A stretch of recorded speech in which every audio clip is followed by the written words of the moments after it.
पिछले अध्यायों में हमने कविता भीतरी जागा दाता की कुछ पद्यांश का अध्ययन किया था। अब इस कक्षा में आज हम उस बचे हुए अंश को देखने की कोशिश कर रहे हैं, तो जिसमें है हरियाली बिछ गई तराई पर, हरियाली बिछ गई तराई पर, घाटी पर पगडंडी,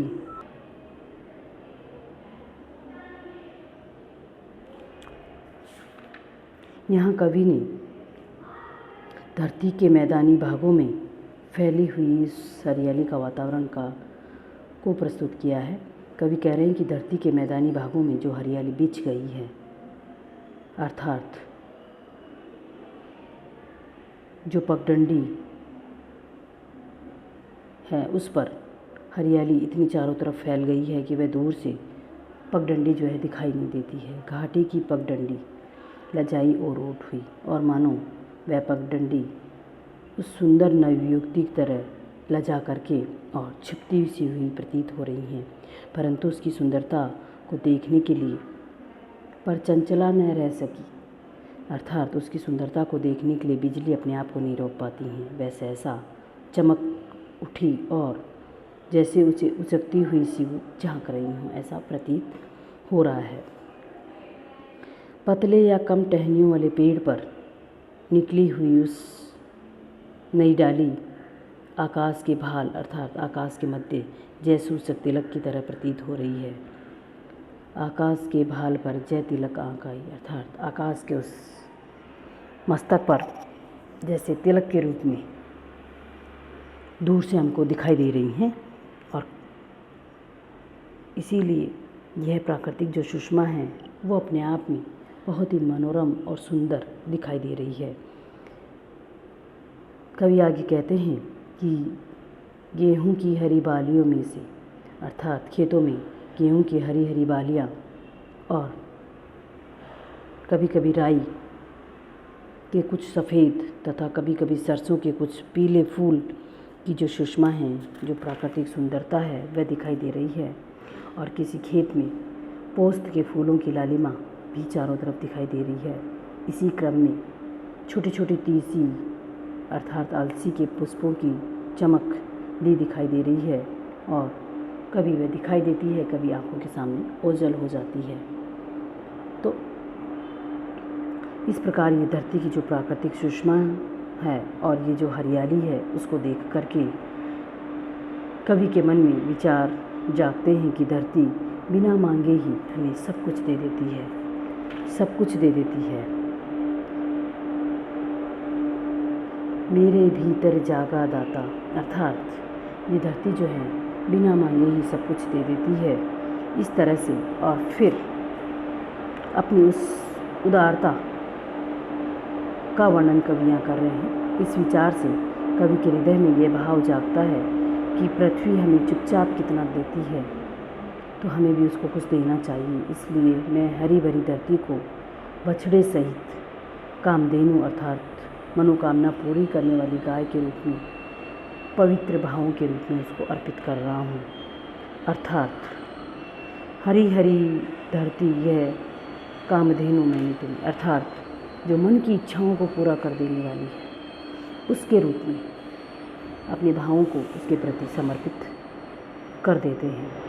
विशेष अर्थ में हम लोग यहाँ देख सकते हैं कि धरती की उदारता का वर्णन यहाँ कवि ने किया है, और संवत्सा कामधेनु अर्थात बछड़े सहित देवताओं की गाय की कल्पना कवि ने यहाँ की है, और अनुप्रास उत्प्रेक्षा एवं मानवीकरण अलंकार का यहाँ प्रयोग कवि ने किया है। आगे का पद है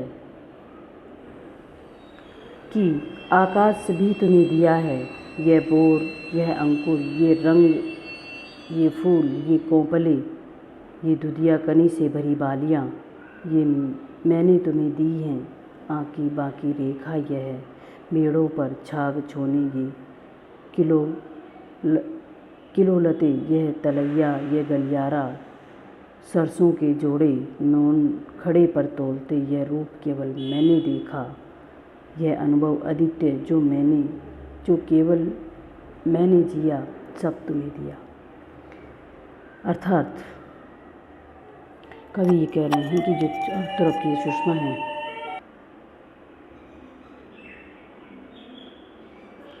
अर्थात हे हरी भरी धरती, तुम्हारी उदारता व त्याग भावना को देखकर मेरे भी हृदय में उदारता के भाव जाग आए हैं। इसलिए मैंने भी तुम्हें ये विस्तृत आकाश समर्पित करता हूँ। ये आम की बोरें, ये पादपों के नए नए अंकुर, ये समस्त प्रकार के रंग बिरंगे ये रंग बिरंगे पुष्प, निरंतर इनमें बढ़ती रहती कोमलें, ये दुधिया कनी और अनाज की अधपकी दूध के बिंदुओं से भरी हुई बालियां भी तुम्हें अर्पित कर रहा हूँ। अर्थात ये धरती पर पड़ी आंकी बांकी रेखाएं, खेतों की जो मेड़े हैं वो, और गाय बकरी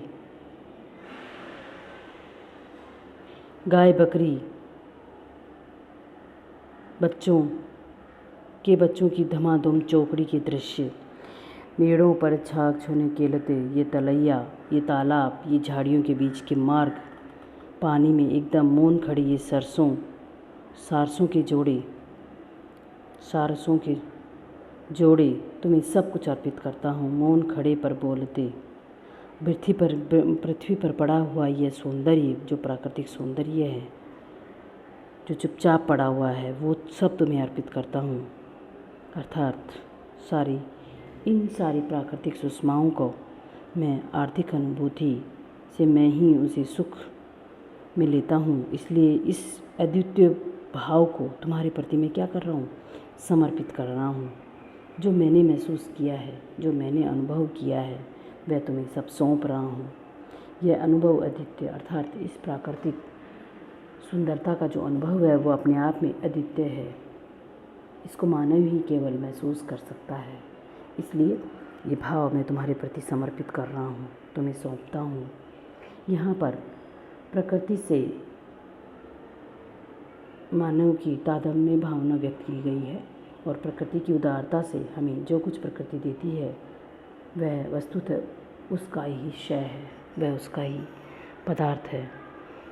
कवि ने यहाँ प्राकृतिक पदार्थों का बिंबात्मक व प्रतिभात्मक ढंग से चित्रण किया है, और इस पद में जो है अनुप्रास, मानवीय व सरल और भावानुकूल शब्दों का प्रयोग किया गया है। इस तरह से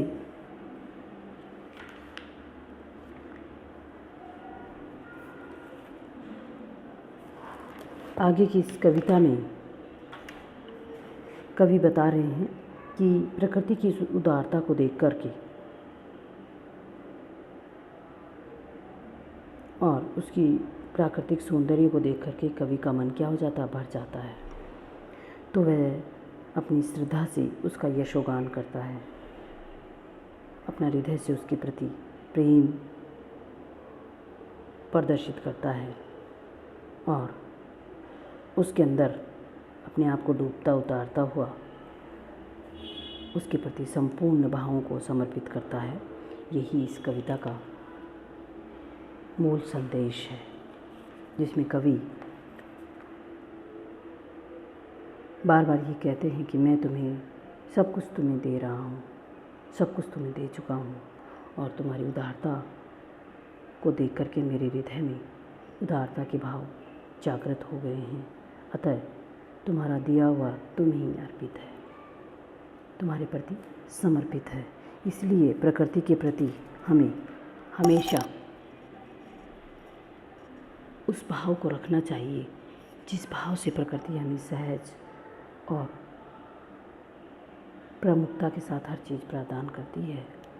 तो आज के इस बदलते हुए वातावरण में भी हमको इन चीज़ों को महसूस करने की ज़रूरत है, हम इन चीज़ों को देखने की ज़रूरत है कि प्रकृति किस तरह से अपना सामंजस्य हमारे प्रति रखती है, और वह सामंजस्य हम भी प्रकृति के प्रति अपना पूर्ण बनाए रखें, जिससे कि प्रकृति और हमारा तादात्म्य बना रहे और हमारा जीवन सफलता के साथ आगे बढ़ता रहे।